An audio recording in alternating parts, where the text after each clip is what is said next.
My car's dash is having a few issues on these corrugations. I've lost a few screws and some of the mounting parts have broken just due to old age. Where the hole fits in, it's all cracked, so there's not much material there to bite into. And I don't have any washers the correct size, so I've looked around and I found an old bottle cap. So I'm going to turn this into a nice washer, drill a hole through the center, and that should keep my dash together for the rest of the track. So I'll just bash in around the edge.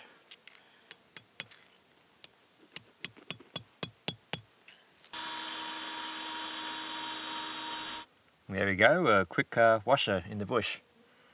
I'll put that on and hopefully that will keep the dash together. You can see here, there's just nothing really holding together, it's just been bouncing around.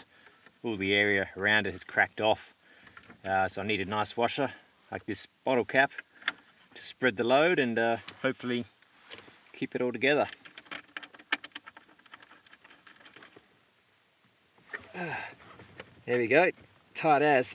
That ain't going nowhere. When presented with a unique challenge, just think to yourself, what would MacGyver do? Then begin to search your surroundings and think of possibilities to create a solution with what you have available. Keep a mental note while travelling of any wrecked vehicles along the way. Scrap can be salvaged to aid repairs.